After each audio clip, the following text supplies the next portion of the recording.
젤베즈의 생일은 6월 19일이었다.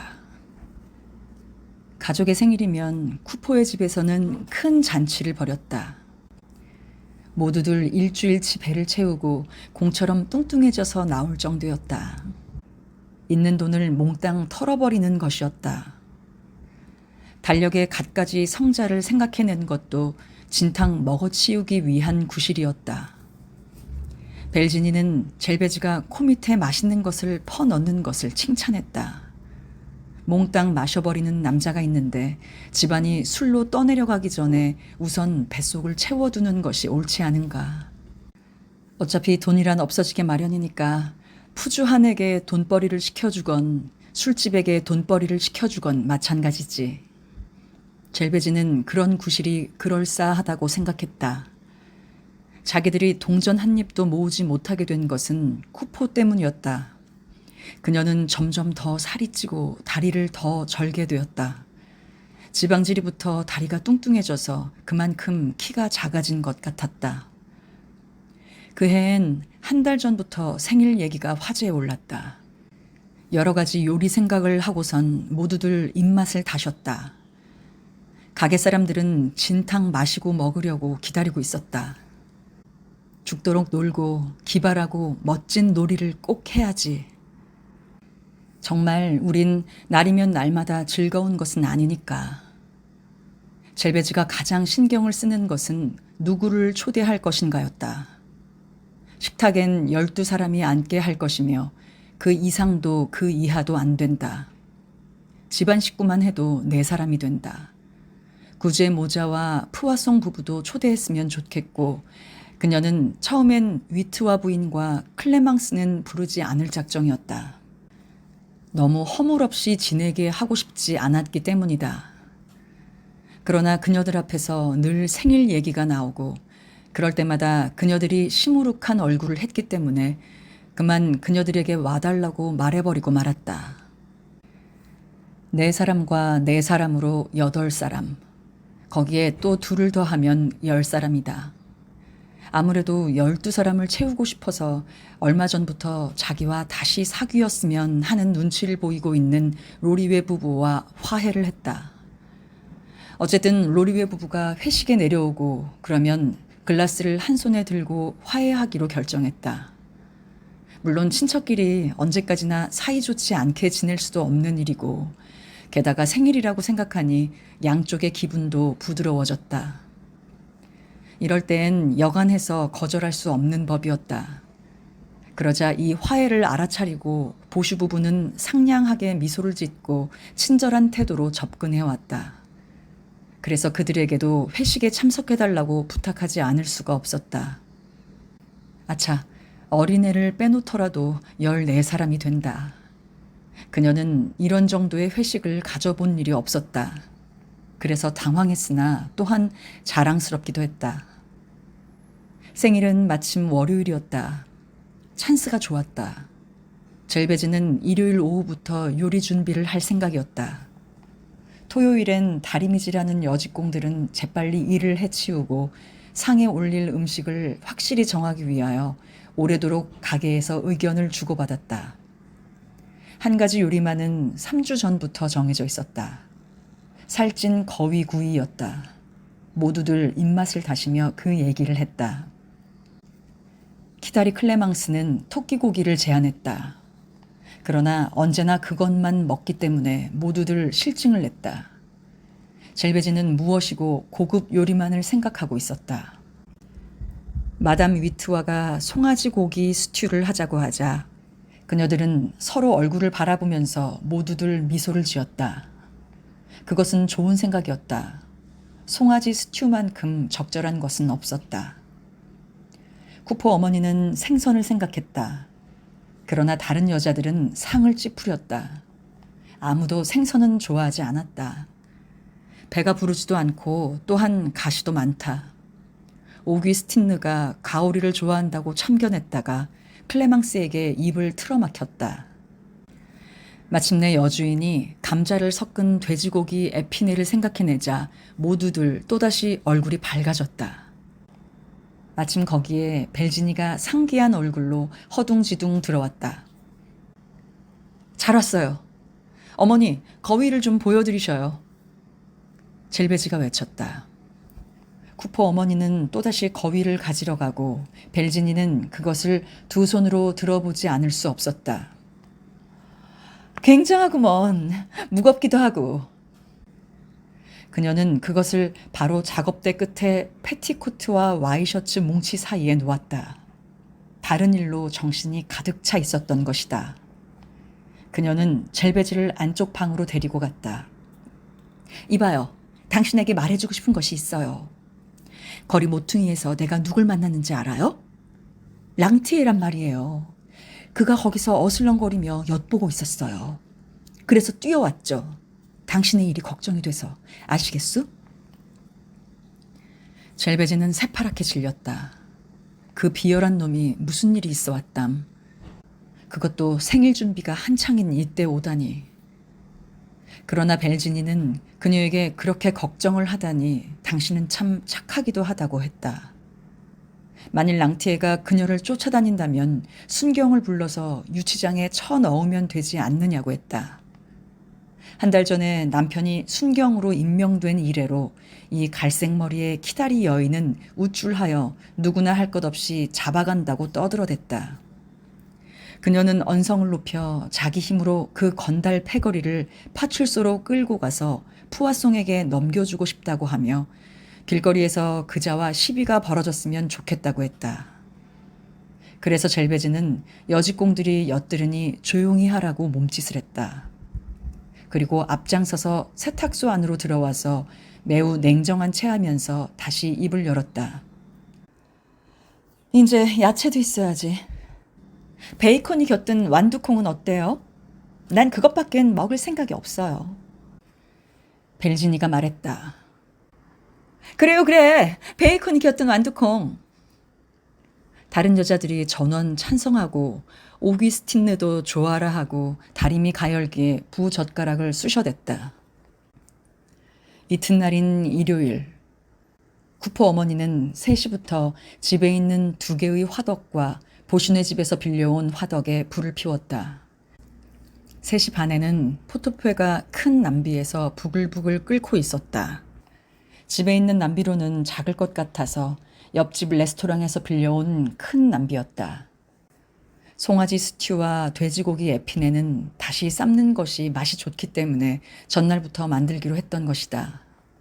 단 송아지 스튜에 소스를 치는 것만은 식사하기 직전에 하는 것이 좋다. 그래도 수프랑 베이컨이 곁든 완두콩이랑 거위구이 등 월요일에 할 일은 아직도 많이 남는다. 3개의 화덕불로 안쪽 방은 아주 밝아졌다. 작은 남비 속에선 브라운 소스가 밀가루 타는 연기와 함께 기름 타는 냄새를 풍기고 있었다. 한편 큰 남비는 둔탁한 소리를 내며 옆구리를 흔들면서 증기를 내뿜고 있었다. 쿠포 어머니와 젤베지는 바쁜 듯이 방 안을 돌아다니며 파세리를 고르기도 하고 후추랑 소금을 찾기도 하고 스푼으로 고기를 휘젓기도 했다. 두 사람은 방해가 되어 쿠포를 내보냈다. 그래도 오후 내내 여러 사람의 방해꾼이 있었다. 아파트에 요리 냄새가 풍기자 이웃 여자들이 연이어 내려와 별의별 구실을 다 붙여서 들어왔다. 그녀들은 젤베지가 뚜껑을 들어 보일 때까지는 나가려고 들지를 않았다. 그리고 5시경에 벨지니가 나타났다. 그녀는 또 랑티에를 봤던 것이다. 이제 한 발자국만 거리에 나서도 틀림없이 랑티에를 만나는 것이다.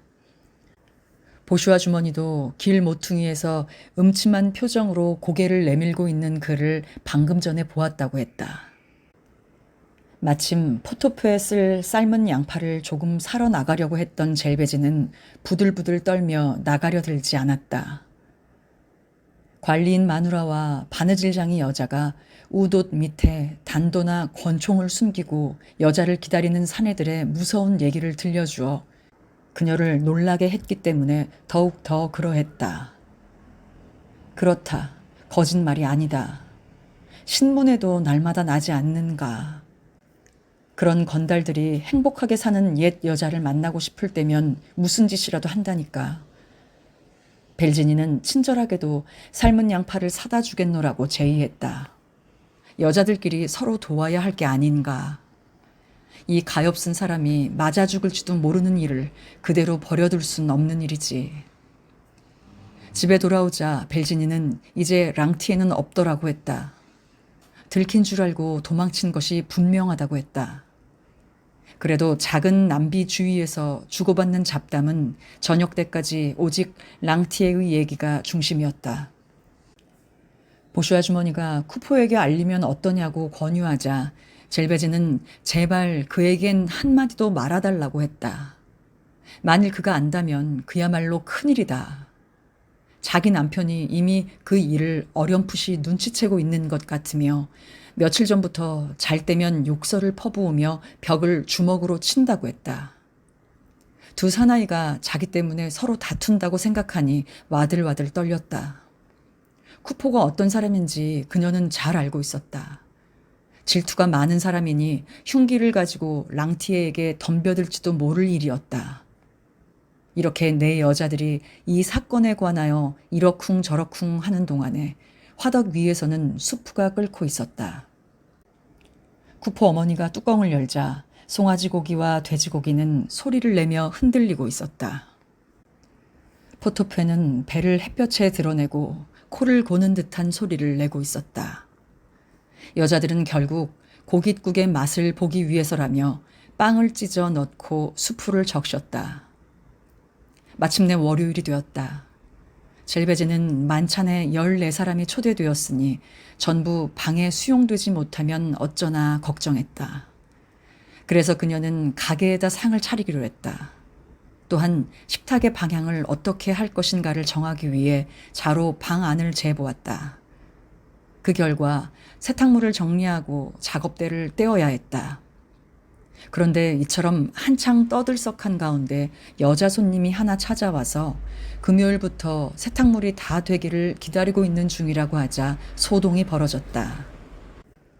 모두들 상대도 하지 않았지만 그 여자 손님은 당장에 세탁물을 내놓으라는 것이었다.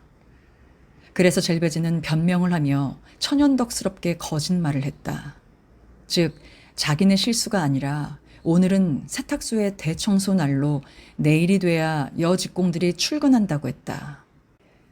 내일은 그녀의 세탁물을 제일 먼저 해주겠노라고 약속하고 달래 보냈다. 오전은 물건 사는데 시간을 보냈다. 젤베지는 3번이나 나가서 물건을 짊어지고 들어왔다. 그러나 포도주를 주문하러 나가려던 참에 이미 돈이 얼마 남아있지 않음을 깨달았다. 포도주야 외상으로 살 수 있지만 살림을 하자면 예상치 않은 비용이 많이 들어서 돈 한 푼 없이 해나갈 수는 없다. 그녀는 안쪽 방에서 쿠포 어머니와 걱정을 하며 적어도 20프랑은 필요하다고 계산했다. 그러니 100수짜리 넉 장을 어디서 찾아낸단 말인가. 쿠포 어머니가 전당포에 가보면 어떻겠느냐고 했다. 젤베제는 웃음을 지으며 한숨을 돌렸다. 그녀는 그 생각을 못했던 것이다. 그녀는 검은 비단 드레스를 보자기에 싸서 핀으로 꽂았다. 그리고 직접 쿠포 어머니 행주치마 밑에 그 꾸러미를 감추어 주면서 이웃 사람들에게 들키지 않게 배에 납작하게 붙여가지고 가라고 부탁했다. 그렇게 마나님을 보내고 나서 그녀는 문턱에서 누가 할머니 뒤를 따라가지나 않나 하고 살폈다. 그런데 그녀는 노파가 석탄가게 앞까지도 못 갔을 무렵 불러세웠다. 어머님! 어머님! 그녀는 시어머니를 가게로 불러들이자 손가락에서 결혼 금반지를 뽑았다. 자, 이걸 가져가셔요. 더 빌 수가 있을 테니까요. 쿠포 어머니가 25프랑을 들고 들어오자 그녀는 춤출 듯이 기뻐했다. 그녀는 봉인이 붙은 상품에 포도주 6병을 추가로 더 주문하러 갔다.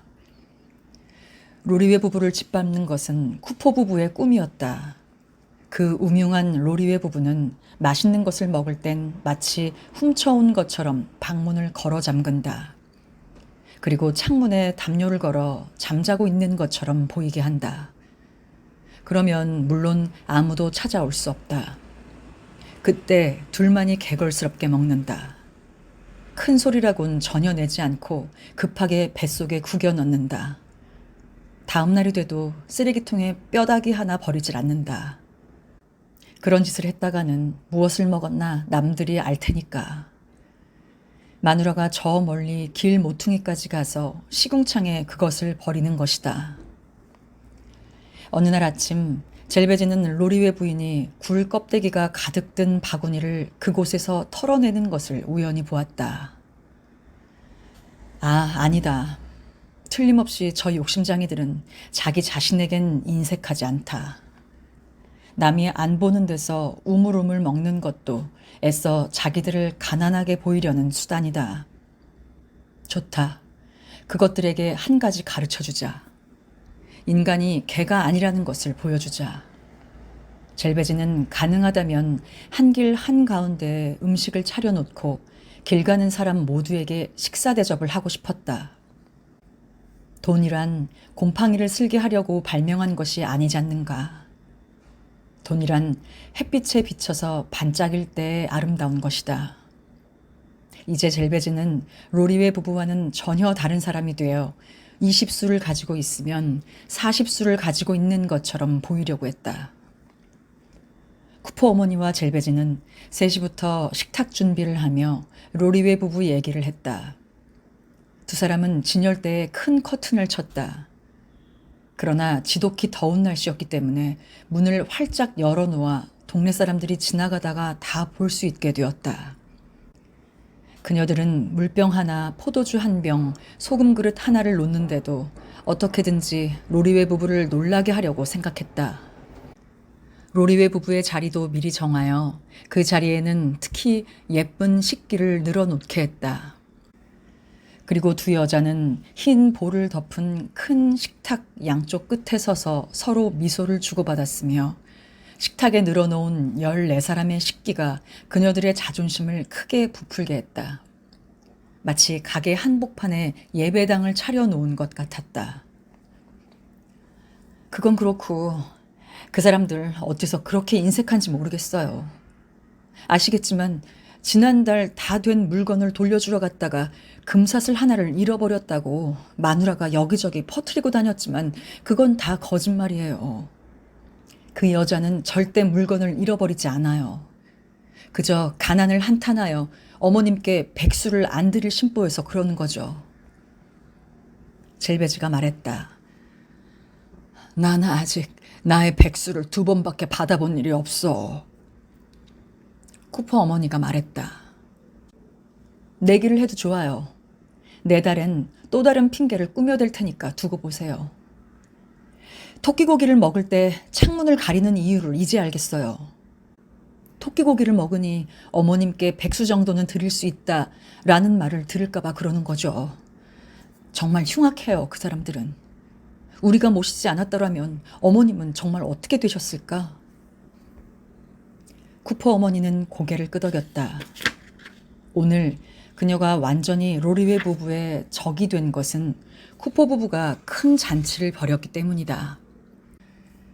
어머니는 요리랑 스튜 남비 주변에서의 환담이랑 잔칫날의 법석, 이러한 집의 분위기가 좋았다. 그리고 평소부터 젤베지하고는 서로 기분이 통하는 사이였다. 그러나 어느 집에나 흔히 있듯이 고부간에 불화가 있을 때면 노파는 투덜거리며 이처럼 며느리 신세를 지고 사는 것이 몹시 불행하다고 뇌까렸다. 그녀는 마음속으로는 로리웨 부인에게 애정을 지니고 있었을 것이다. 어쨌든 친딸이니 말이다. 어떨까요? 그 집에 계셨으면 어머님도 지금처럼 살이 찌진 못하셨을걸요? 그리고 커피도 담배도 맛있는 음식도 자시지 못하실 거고요. 그리고 침대에 담요를 2장씩이나 깔아드렸을까요? 네? 어림없는 말이지. 그 부부가 들어올 때 난 문 앞에서 그들이 어떤 꼴을 할 것인지 두고 보겠어. 로리웨 부부가 어떤 꼴을 할 것인가 상상만 해도 이 두 여인은 즐거웠다. 그러나 지금은 식탁을 바라보며 멍청이 서 있을 때는 아니었다. 쿠퍼 부부는 아주 늦게 1시경에 간단한 음식으로 점심을 때웠다. 3개의 화덕이 계속 닫혀 있는 데다 저녁 때에 대비하여 닦아놓은 접시를 더럽히고 싶지 않았기 때문이다. 4시가 되자 두 여자는 더욱 더 바빠졌다. 거위는 여러 젖혀놓은 창가의 벽 밑에 놓아둔 남비에서 타고 있었다. 남비에 억지로 쑤셔 넣어야 할 정도로 큰 거위였다. 오기스틴느가 작은 의자에 앉아 남빗불의 반사를 정면으로 받으면서 진지한 표정으로 긴 손잡이 스푼으로 거위에 국물을 치고 있었다. 젤베즈는 베이컨이 곁든 완두콩에 매달려 있었다. 쿠퍼 어머니는 이처럼 많은 요리에 둘러싸여 머리가 멍하니 우물거리며 에피네와 스튜를 다시 데울 때를 기다리고 있었다. 5시경에 손님들이 오기 시작했다. 처음에 클레망스와 위트와 부인이 왔는데 전자는 파란색의, 후자는 검은색의 나들이 옷을 입고 있었다. 클레망스는 제라늄 꽃을, 위트와 부인은 헬리오트로프 꽃을 각각 한 송이씩 들고 있었다. 마침 밀가루로 손을 하얗게 하고 있던 젤베지는 손을 뒤로 돌린 채 각각 커다란 키스를 2번 해야만 했다. 이어 벨지니가 거리를 하나 건너올 뿐인데도 무늬가 있는 모슬린 드레스에 숄과 모자를 쓰고 귀부인 옷차림으로 들어왔다. 그녀는 붉은 카네이션 화분을 가지고 왔다. 그리고 자기 쪽에서 젤베지를 2팔로 힘차게 껴안았다. 다음으로 보슈가 삼색 오랑캐꽃 화분을, 보슈 아주머니가 목서초 화분을, 르라 부인이 시트롱 화분을 들고 나타났는데 르라 부인의 보랏빛 메리노 모직 레이스가 화분의 흙으로 더럽혀져 있었다. 모두들 키스를 교환했고 3개의 화덕과 고기 굽는 남비에서 숨막히는 열기가 뿜어 나오는 가운데 방안이 사람으로 가득 찼다. 사람들의 말소리는 작은 소스 남비를 몇 개나 써서 튀김질을 하는 소리로 지워졌다. 누군가의 드레스가 고기 굽는 남비에 걸려 가슴들이 철렁했다. 거위 굽는 냄새가 코를 찔러서 모든 사람들의 콧구멍이 벌렁거렸다. 젤베지는 상냥한 태도로 한 사람 한 사람에게 꽃을 가져다 준 인사를 했다. 그러나 남비에서 고기 스튜에 소스를 만드는 손은 쉬지를 않았다. 화분은 하얀 종이 두루마리를 붙인 채 테이블가에 놓아두었다. 향기로운 꽃 냄새가 뒤섞였다. 도와드릴까요? 당신네들은 사흘 전부터 요리를 만드느라고 애를 쓰시는데 우린 단번에 먹어치울 테니 말이에요. 벨지니가 말했다. 당연한 일이죠. 혼자서는 되는 일이 아니죠. 하지만 그만두세요. 손을 더럽힐 필요는 없으니까요. 이봐요. 다 준비되었어요. 남은 건 수프뿐이에요. 젤베지가 대답했다. 그래서 모두들 편하게 앉았다. 부인네들은 침대 위에 숄과 모자를 놓고 스커트를 더럽히지 않으려고 걷어올려 핀으로 꽂았다. 보슈는 식사 시간까지 관리실을 지키도록 마누라를 돌려보내놓고 클레망스를 다리미 가열기가 있는 쪽으로 밀어붙이고는 당신은 간지럼 타기 장이냐고 물었다. 클레망스는 공처럼 몸을 움츠리고 옷이 터질 지경으로 가슴이 부풀어가지고 몸을 뒤틀었다. 간지른다는 생각만 해도 온몸이 근질거렸기 때문이다. 다른 여자들은 음식 차리는 사람에게 방해가 될까봐 모두 세탁소로 옮겨 앉아 테이블을 앞에 두고 벽에 기대 있었다. 그러나 열어놓은 쇳문 너머로 얘기가 계속되었기 때문에 말하는 소리가 잘 안 들려 연방 안쪽 방으로 되돌아가기도 하고 갑자기 큰 소리를 지르며 방으로 뛰어들어 젤베지를 둘러싸기도 했다. 그녀는 김이 오르는 스푼을 손에 들고 대답하기에 바빴다. 모두들 웃어대고 큰 소리로 떠들어댔다. 벨지니가 오늘을 기다려 이틀 전부터 굶어 노라고 하니까 클레망스는 한술 더 떠서 자기는 영국 사람처럼 아침에 설사약을 먹어서 뱃속이 텅 비었노라고 했다. 그러자 보슈가 당장의 소화 방법을 일러주었다. 즉, 한 접시 먹을 때마다 문짝으로 몸뚱이를 지질러 누르라는 것이었다. 이것도 영국 사람들이 하는 짓으로 그처럼 하면 12시간을 계속 먹어도 위장이 끄떡하지 않는다는 것이다. 보시오 여러분, 기왕의 식사에 초대를 받았으니 먹어주는 것이 예의지. 고양이에게 먹이기 위해 송아지와 돼지와 거위 요리를 늘어놓은 것이 아니지. 아, 여주인님은 안심하셔도 좋소. 내일 접시를 씻을 필요는 없을 테니까. 모두가 이것을 깨끗하게 먹어 치워버릴 테니까. 그리고 일동은 작은 소스 남비와 고기 굽는 남비에 코를 갖다 대고 냄새를 맡고서는 식욕을 북돋우고 있는 것 같았다. 부인네들은 마침내 계집애들처럼 까불기 시작했다. 밀치기를 하며 노는가 하면 이 방에서 저 방으로 뛰어다녀 마루청을 울리고 패티코트로 요리 냄새를 풍기며 마치 귀머거리가 될 것 같은 큰 소란을 피웠다. 그리고 그 웃음소리에 섞여 베이컨을 써는 쿠퍼 어머니의 식할 소리가 들려왔다. 이렇게 법석을 떨며 장난질을 치고 있는 판에 마침 구제가 나타났다. 그는 큰 백장미 화분을 끌어안은 채 부끄러워서 냉큼 들어오려 들질 않았다. 줄기가 그의 얼굴까지 올라오는 훌륭한 장미로 그의 수염 속에 꽃이 피어 있는 것 같았다. 화덕불에 양볼이 달아오른 채 젤베즈는 그의 곁으로 달려갔다. 그러나 그는 화분을 어떻게 내려놓아야 좋을지 몰랐으며 그녀가 손을 내밀어 그것을 받았는데도 감히 그녀에게 키스도 못하고 우물쭈물 입을 움직여 인사를 했다. 그녀 쪽에서 발돋움을 하여 볼에 입술을 갖다 대 주어야만 했다. 그런데 그는 아주 당황하여 그녀의 눈 위에 눈이 찌부러질 정도로 거칠게 키스를 했다.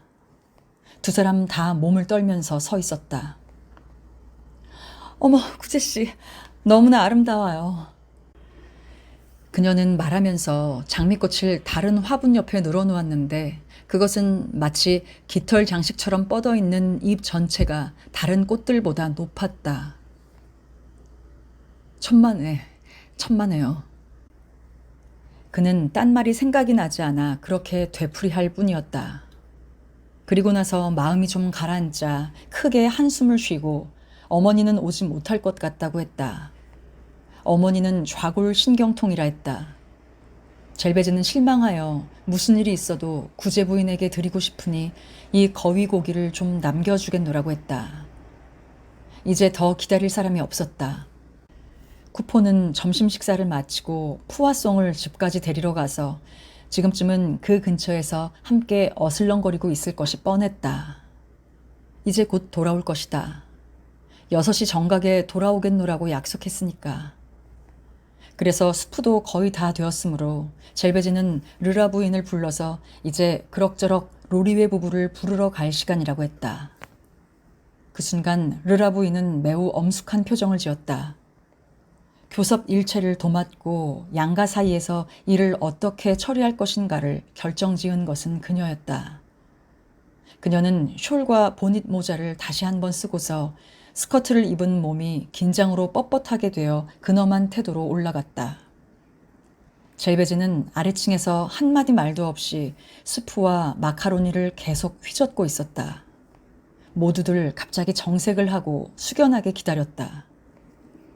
먼저 나타난 것은 르라 부인이었다. 그녀는 이 화해를 더욱더 빛나게 하기 위해 한 길을 한 바퀴 돌아왔다. 그녀가 가게 문을 활짝 연 채 손으로 그것을 누르고 있었을 때 비단 드레스를 입은 로리웨 부인이 문턱에 서 있었다. 손님 전체가 일어서고 젤베즈가 앞서 나가서 정해진 대로 시누이에게 키스를 했다. 자, 들어오셔요. 이젠 끝났어요. 그렇죠? 이제부터 우리 친하게 지내요. 그러자 로리웨 부인이 대답했다. 오래오래 이렇게 다정하게 지내고 싶어. 그녀가 들어서자 이어 로리웨도 똑같이 문턱에 서서 세탁소 안에 들어가기 전에 키스해 주기를 기다리고 있었다. 두 사람 다 꽃다발은 가져오지 않았다. 일부러 가져오지 않은 것이다.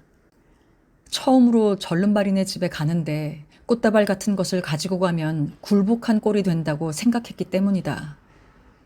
그러는 동안 젤베즈는 오기스틴느에게 포도주 2병을 내놓으라고 소리쳤다. 그리고 식탁가에서 술잔에 포도주를 따른 다음 모든 손님을 불렀다. 그리고 각자 술잔을 들어 일가의 화합을 축하하며 건배를 했다. 잠시 침묵이 흘렀다. 모두들 마셨다. 부인네들도 팔꿈치를 쳐들고 마지막 한 방울까지 단숨에 마셔버렸다. 수프를 먹기 전엔 이것이 으뜸이지. 엉덩이를 걷어차이기보단 이것이 훨씬 좋아. 보슈가 입맛을 다시며 말했다. 쿠퍼 어머니는 로리웨 부부의 꼴을 보려고 문 정면에 자리를 잡고 있었다. 그녀는 젤베즈의 치맛자락을 잡아 끌며 안쪽 방으로 데리고 갔다. 그리고 둘이서 스프 위에 몸을 기울이고 나지막한 소리로 재빨리 서로 말을 주고받았다. 그 사자코라니. 넌 못 봤겠지만 난 자세히 살펴봤어. 그게 집 식탁을 보자. 이봐.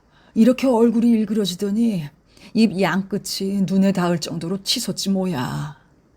사내 놈도 기가 질린 모양이야. 갑자기 기침을 하는 걸 보니. 저봐, 저 꼴을. 군침도 말라서 입술을 깨물고 있다고. 노파가 말했다. 참 괴롭군요. 저렇게 샘이 많으니 말이에요. 젤베즈가 속삭였다. 정말로 로리웨 부부는 우스운 꼴을 하고 있었다. 하기야 누군들 기가 죽길 좋아할 사람은 없겠지만 특히 집안 간에서는 성공하는 자가 생기면 반드시 기분 나쁜 사람이 생기는 법이다. 다만 모두들 그것을 참고 세상 사람들의 웃음거리가 되지 않으려고 할 뿐이다. 그런데 로리웨 부부는 그것을 참지 못한다. 아무리 해도 얼굴에 나타나는 것이다. 곁눈질을 하고 입을 삐죽이고 그 표정이 너무나 노골적이어서 결국 다른 사람들이 물끄러미 바라보다가는 기분이 나쁘냐고 물어볼 정도였다. 그들 부부는 14사람의 몫에 식기를 늘어놓고 흰 식탁보를 씌우고 빵도 미리 잘라놓은 식탁을 도무지 견딜 수 없었던 것이다. 마치 큰 거리에 요릿집에 온 것 같은 기분이었다. 로리웨 부인은 한 바퀴 빙 돌아보았으나 꽃을 보지 않으려고 얼굴을 숙이고 있었다. 그리고 커다란 식탁보가 새 것임에 틀림없다고 생각되자 속이 상해서 가만히 만져보았다. 자, 다 됐어요. 큰 소리를 치면서 다시 나타난 젤베즈는 미소를 지었는데 두 팔을 드러내고 관자놀이에 짧은 금발을 흐트러뜨리고 있었다. 손님들은 식탁 주위에서 서성거리고 있었다. 모두들 배가 고파서 지겨운 듯이 가볍게 하품을 하고 있었다. 남편만 오면 시작할 수 있을 텐데. 젤베즈가 말했다. 글쎄, 스프는 아직 안 식겠지만 구포는 정신이 흐린 사람이니 내보내지 말았어야 했어요. 로리웨 부인이 말했다. 이미 6시 반이었다. 이제 모든 음식이 늘어가고 있었다. 거위고기가 지나치게 구워질지도 모를 일이다. 실망한 젤베즈는 누군가 근처 선술집에 가서 쿠포가 있는지 어떤지 찾아보았으면 좋겠다고 했다. 그러자 구제가 자청했기 때문에 그녀는 함께 가보고 싶은 생각이 들었다. 남편 일이 걱정되어 벨진이도 그 두 사람을 따라 나섰다. 세 사람은 모자도 쓰지 않고 보도 가득히 걸어갔다. 프로코트를 입은 대장장이는 왼팔에 젤베지를 오른팔에 벨진이를 부축하고는 양손에 꽃을 갖고 있노라 했다. 그 말이 두 여자에게 너무나 우스웠고 세 사람은 웃느라고 걸음을 옮겨놓지 못할 지경이었다. 그리고 반찬가게 거울에 비친 자기들의 모습을 보고 한층 더 심하게 웃어댔다. 바느질장의 여자는 장밋빛 무늬를 넣은 모슬린 의상을 입고 있었고 세탁소 여주인은 파란 물방울 모양의 하얀 무명 드레스로 손목을 드러내고 목에는 조그만 회색 비단 넥타이를 메고 있었다. 두 여자는 검정 옷차림의 구제와 비교하면 얼룩진 두 마리의 암탉 같았다. 사람들은 평일인데도 성장을 하고 6월의 무더운 초저녁 푸아소니 일가에 혼잡을 헤치며 시시덕거리고 지나가는 그들을 돌아보았다. 그러나 시시덕거릴 때가 아니었다. 한 집씩 선술집 문간에 들러서 목을 빼고 카운터 앞을 살펴보았다. 쿠포란 사람, 개선문 근처로 술이라도 마시러 간 것일까? 브랜디에 담근 자두로 유명한 작은 사향 고양이, 오를레앙의 포도주를 팔수에 파는 박해 아주머니의 가게, 까다로운 마부들이 모여드는 나비 등등을 다 뒤졌지만 쿠포는 없었다. 그래서 큰 길 쪽으로 내려가서 모퉁이의 선술집, 프랑스완의 가게까지 다다랐을 때 젤베즈는 가벼운 소리를 질렀다. 왜 그러세요? 구제가 물었다. 젤베즈는 이미 웃고 있지 않았다. 그녀는 새파랗게 질리고 매우 흥분하여 쓰러질 것 같았다. 벨지니는 금방 알아차렸다. 프랑스완의 가게에서 랑티에가 식탁 앞에 앉아 유유하게 저녁 식사를 하는 것이 보였던 것이다. 두 여자는 대장장이를 끌고 갔다. 마침내 거리 아래쪽까지 가서 그들은 쿠포와 푸아송이 콜릉부 영감의 목로 주점에 있는 것을 찾아냈다. 이 두 사람은 사내들이 꽉 차 있는 한 가운데 서 있었다.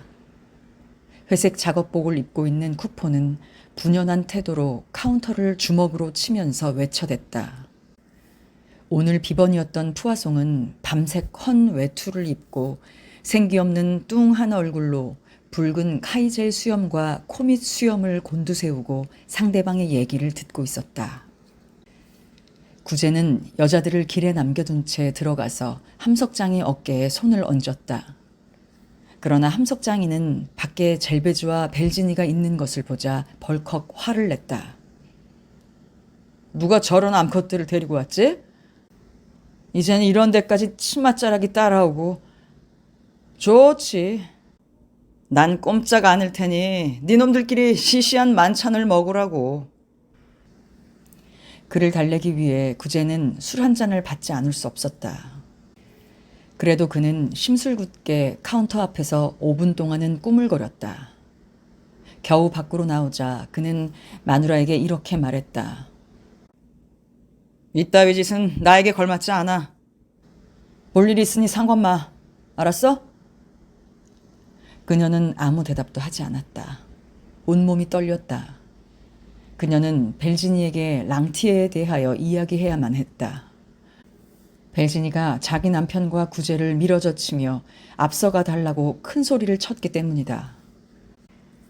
두 여자는 함석장이를 맡아 그가 한눈을 팔지 않도록 그의 양옆에 붙어 섰다. 그는 거의 취하지 않았으며 마셔서라기보다 고래고래 소리를 질렀기 때문에 머리가 띵한 것이었다. 여자들이 왼쪽 보도를 거르려는 것을 알아차리자 장난을 치며 일부러 그녀들을 밀치고 오른편 보도로 옮겼다. 그녀들은 놀라 다름질을 치며 프랑스완의 가게 문을 어찌해서라도 감추려 했다. 그러나 쿠포는 랑티에가 거기 있는 것을 알고 있는 것 같았다. 이런 말을 하는 것을 듣고 젤베즈는 아연실색했다. 그렇지, 내 사랑아. 거기 우리가 잘 알고 있는 그 누군가가 있지. 날 멍텅구리로 생각하면 안 돼. 당신이 곁눈질이나 치면서 이 근처를 어슬렁거린다면 두고 보라고. 그리고 그녀에게 노골적인 말을 줄줄이 늘어놓았다. 그는 젤베지가 팔뚝을 드러내고 상판에 분이나 바르고 찾아다니는 사람은 자기가 아니고 옛날 정부라고 했다. 그러자 그는 갑자기 랑티에 대한 참을 수 없는 분노에 사로잡혔다. 야, 날강도 놈! 야, 비열한 놈!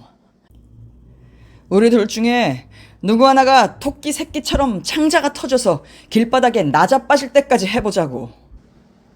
그러나 랑티에는 그 소리가 들리지 않는지 송아지 고기를 천천히 먹고 있었다. 사람들이 몰리기 시작했다. 벨지니가 겨우 쿠포를 끌고 갔고 그는 길 모퉁이를 돌아서자 갑자기 조용해졌다. 여하간 네 사람은 가게로 돌아왔으나 갈 때보다는 맥이 풀려 있었다. 손님들은 기다리다가 지쳐 울적해 있었다. 함석장이는 악수를 하고 돌아다니며 부인네들 앞에 와서 좌우로 건들거렸다. 젤베지는 가슴이 좀 답답하여 나지막한 소리로 일동을 자리에 앉혔다. 그러나 구제 어머니가 오지 않았기 때문에 로리웨 부인의 옆자리 하나가 비어있는 것을 깨달았다. 모두 13사람이네. 그녀는 몹시 당황하여 말했다. 조금 전부터 불길한 느낌이 들어 떨고 있던 그녀는 게다가 새로운 흉조를 받던 것이다.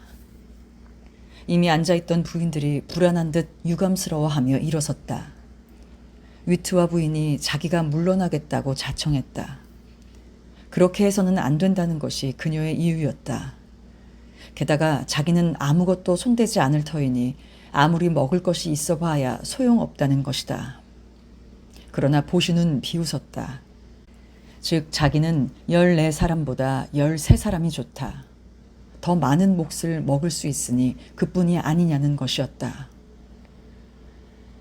기다려요. 어떻게 되겠죠. 젤베지는 이렇게 말하고 보도에 나와 마침 차도를 건너고 있는 부리 영감을 불렀다. 영감님, 우리랑 함께 저녁 식사나 하지 않겠어요? 그는 그저 고개만 끄덕였다. 그는 그러고 싶었다. 어떻든 상관이 없었으니까. 어때요? 영감님이라도 좋지 않겠어요? 배가 고파도 영감님은 못 먹는 수가 많아요. 어쨌든 한 번 더 잡숫는 셈이죠. 이렇게 해서 인원수가 차면 우리도 좋고요. 구제는 눈시울을 적시고 있었다. 너무나 감동했던 것이다. 다른 사람들도 좋은 생각이라고 말하면서 이렇게 좋은 일을 하면 자기들에게도 행운이 올 것이라고 덧붙여 말했다. 그러나 로리웨 부인은 언짢은 모양이었다. 그녀는 영감의 거칠거칠한 손이랑 누덕누덕 기운 작업복에 혐오의 눈초리를 던지고 있었다. 부리 영감은 단정하게 냅킨이 놓인 접시가 자기 앞에 놓인 것이 거북살스러워 고개를 숙이고 있었다. 영감은 마침내 냅킨을 집었으나 무릎에 펴지 않고 식탁 끝에 살그머니 놓았다. 마침내 젤베지는 마카로니를 곁들인 수프를 내놓았다. 손님들이 스푼을 들자 쿠포가 또 사라졌다고 벨지니가 말했다. 아마도 콜롱부 영감 가게로 다시 가버렸는지도 모를 일이다. 사람들은 화를 냈다. 이번엔 할 수 없지. 누가 찾으러 갈 줄 알고. 배가 고프면 언제까지라도 밖에 있으면 될 일이지. 그리하여 모두들 스푼으로 접시 바닥을 두드리고 있었을 때 쿠포가 지로플레와 봉선화 화분을 양 겨드랑이에 끼고 다시 나타났다. 사람들은 박수를 쳤다. 그는 정중한 태도로 그 화분을 젤베지의 술잔 좌우에 하나씩 놓았다. 그러고 나서 허리를 굽혀 그녀에게 키스를 했다. 내가 너무나 무심했었군. 나의 암사슴. 하지만 오늘 같은 날엔 서로 사랑해야지. 멋있어요. 오늘 밤에 쿠포 씨는 지켜야 할 일을 알아차리고 알맞게 애교도 있고요. 클레망스가 보슈의 귀에 대고 속삭였다. 남자 주인의 능숙한 솜씨로 명랑한 분위기가 되살아났다. 젤베지도 완전히 웃음을 되찾았다. 손님들은 수프를 다 먹었다. 이어 포도주 병이 돌려지고 손님들은 최초의 한 잔은 마카로니를 씻어내기 위하여 고급 포도주로 아주 조금 마셨다. 옆방에서 애들이 싸우는 소리가 들려왔다. 거기에는 에티엔느, 나나, 폴린느와 어린 빅토르 포코니에가 있다. 얌전하게 있으라고 당부하며 이 네 아이를 위해 식탁 하나를 차려주기로 결정했다. 오귀스틴느는 화덕을 지키면서 무릎 위에 음식을 놓고 먹어야만 했다. 그때 나나가 외쳤다. 엄마, 오귀스틴느가 고기 굽는 냄비 속에 빵을 떨어뜨려요. 달려온 젤베지는 사팔뜨기가 끓고 있는 거위 기름에 빵을 적셔 삼키려다가 목구멍을 대는 것을 보았다. 이 비뚤어진 계집애가 그건 사실이 아니라고 떠들어대는 바람에 그 애의 볼따귀를 찰싹 때려주었다. 쇠고기 다음에 샐러드 그릇에 담은 스튜 요리가 나오자 좌중은 웃음을 터뜨렸다. 이 집에는 그렇게 큰 접시가 없었기 때문이다. 7시 반이었다. 이웃 사람들이 들여다보지 못하도록 가게 문은 닫혀 있었다. 맞은편 시계포의 작은 남자가 눈을 접시처럼 뜨고 사람들이 입에 넣은 음식을 빼앗고 싶다는 표정으로 바라보고 있는 바람에 마음 편하게 식사도 할 수 없을 정도였다. 유리창 앞에 늘어뜨린 커튼은 고르게 그림자 하나 없이 매우 밝은 빛을 비춰주고 있었다. 그리고 아직도 정연하게 식기가 놓여 있고 기다란 백지에 쌓여 있는 화분이 놓여 있는 식탁이 그 빛에 젖어 있었다. 그리고 그 파릇한 밝음, 서서히 밀려드는 황혼이 일동을 풍미 있게 부각시키고 있었다. 벨지니가 멋있는 말을 생각해냈다. 모슬린을 둘러친 방안을 바라보며 참 잘 어울린다고 했던 것이다. 짐수레가 한대 거리를 지나가자 컵이 식탁보 위에서 튀어올라 부인네들도 남자들처럼 소리를 지르지 않을 수 없었다. 그러나 모두들 말을 많이 하지 않고 단정하니 점잔을 빼고 있었다. 쿠퍼만이 작업복 차림이었지만 그것도 그의 말에 의하면 친구지간에 스스럼도 없고 또 작업복이란 직공의 나들이 옷이기 때문이라는 것이다. 아이 제기랄, 고기 스튜에 구멍이 났다. 좌중이 거의 말이 없었던 것은 정신없이 먹고 있었기 때문이다. 샐러드 접시는 삽시간에 구멍이 뚫려가고 진한 소스에는 스푼이 하나 꽂혀 있고 맛있게 보이는 노란 국물은 마치 젤리처럼 떨리고 있다. 모두들 그 속에서 송아지 고기를 찾고 있었다. 그것은 연달아 나오고 샐러드 접시는 손에서 손으로 넘어가고 여러 얼굴들이 그것을 들여다보며 버섯을 찾는 것이었다. 손님들 뒤 벽에 기대 놓은 커다란 빵이 녹아서 없어지는 것 같았다. 입에 집어넣는 사이에 잔의 밑바닥이 식탁에 부딪히는 소리가 들렸다. 소스가 좀 짰기 때문에 크림처럼 삼켜버린 고기 스튜가 뱃속에서 화끈거리는 바람에 그것을 달래느라고 포도주가 4병이나 필요했다. 이어 숨을 돌릴 사이도 없이 커다란 둥근 감자를 곁들인 깊은 접시에 수북이 담은 돼지고기 에피네가 무럭무럭 김을 내면서 운반되었다. 함성이 터졌다. 모든 사람들이 그것을 좋아했던 것이다. 이번에야말로 실컷 먹어야지. 그렇게 생각하며 각자 나이프를 빵으로 문지르며 돌격태세를 갖추고 곁눈질로 접시를 노려보았다. 그러고는 제각기 몫을 가려놓고 팔꿈치를 맞부딪히면서 입을 가득 채우고 얘기들을 했다. 어때? 최상품이 아닌가? 이 에피네는. 무엇인지 달콤하고도 단단한 것이 창자 속을 지나 구두 속까지 흘러내리는 것 같았다. 감자는 흡사 설탕 같았다. 그것은 짜지 않았다. 그러나 바로 감자이기 때문에 물 뿌리개가 필요했다. 또다시 포도주를 4병 땄다. 누구나 다 접시에 붙은 국물을 빵으로 말끔히 닦아 먹었기 때문에 베이컨이 곁든 완두콩을 먹기 위해 접시를 바꿀 필요가 없었다. 채소 같은 것은 얼마든지 먹어치울 수 있다. 모두들 즐거워하며 스푼 가득히 떠서 먹었다. 이것이야말로 진짜 식도락을 위한 요리, 즉 부인네들의 즐거움이다. 완두콩 요리로서 으뜸 가는 것은 적당히 구워져서 말발굽 냄새가 나는 베이컨 조각이었다. 포도주는 2병으로 충분했다. 옆방의 애들 식탁에서는 나나가 여주인 역할을 하고 있었다. 자기는 빅토르 옆에 앉고 오빠 에티엔느는 폴린느 옆에 앉혔다. 이렇게 해서 그들은 연회석상에서의 부부가 되어 소꿉놀이를 하고 있었다. 처음에 나나가 어른처럼 상냥한 표정으로 아주 능란하게 손님 접대를 했다. 그런데 그 애는 잘게 썬 베이컨을 좋아했기 때문에 그것을 독차지해버렸다. 그러자 오규스틴느가 아이들 주변을 살그머니 돌고 있다가 바로 이때라고 생각하고 몫을 다시 분배한다는 핑계로 베이컨을 한 움큼 집어들었던 것이다. 나나가 화가 나서 손목을 물고 늘어졌다. 두고 봐. 고기 스튜를 먹은 뒤에 빅토리에게 키스해달라고 한 것을 엄마에게 일러줄 테니까. 오기스티느가 속삭였다. 그러나 모든 것이 질서를 되찾았다. 젤베지와 쿠포 어머니가 꼬치로 만든 거위고기를 빼주러 왔기 때문이다.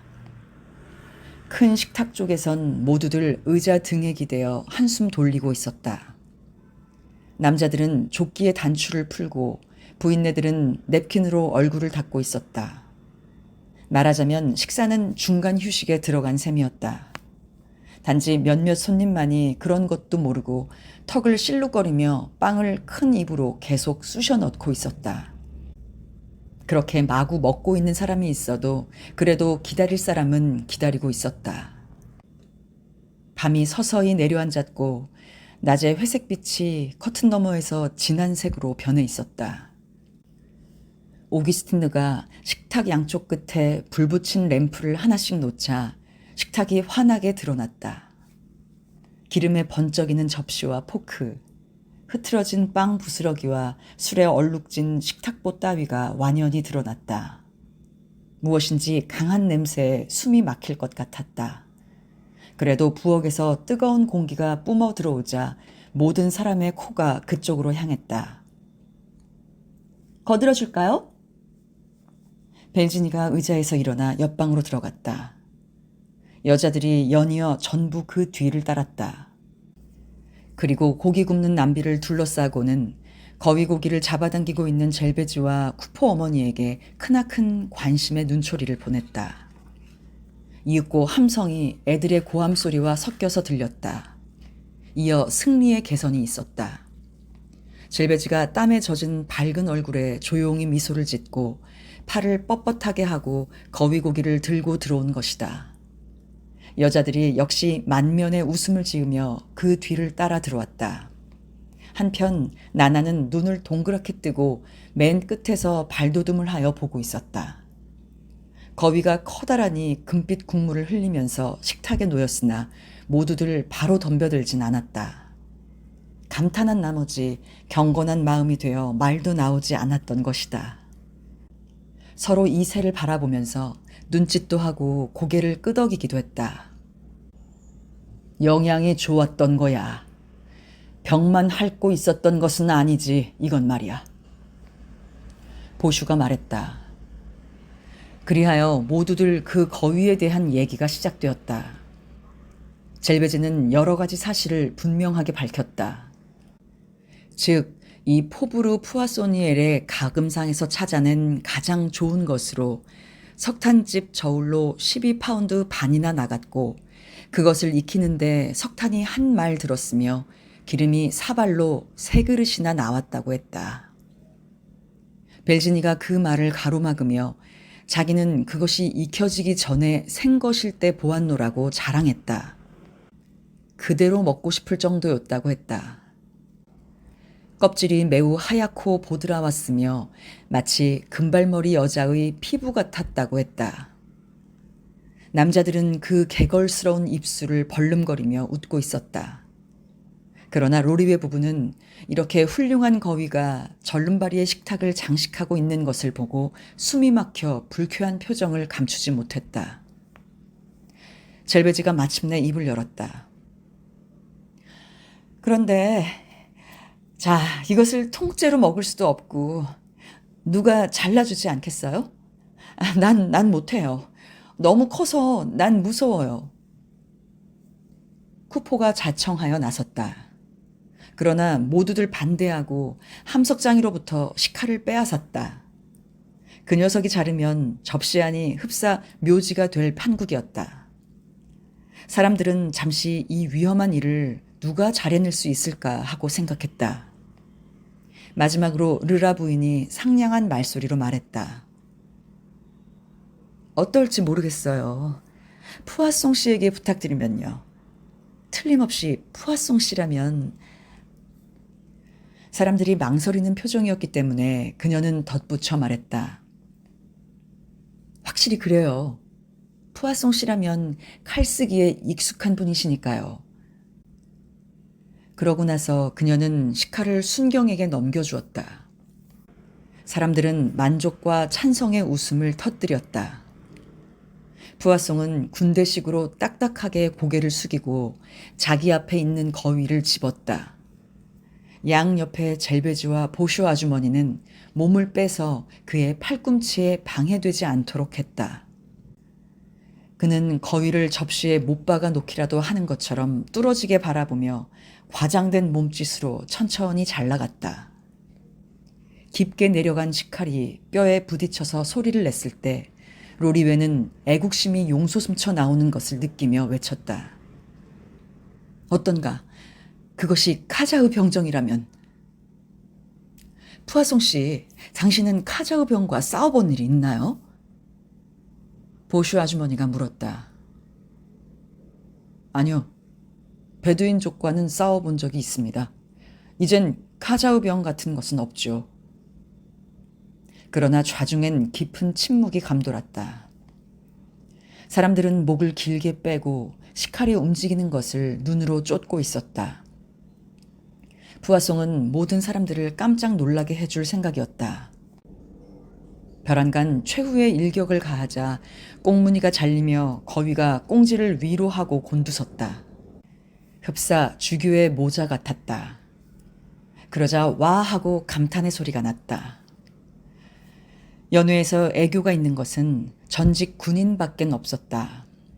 그때 거위는 꽁무니의 큰 구멍으로 국물을 확 쏟았다.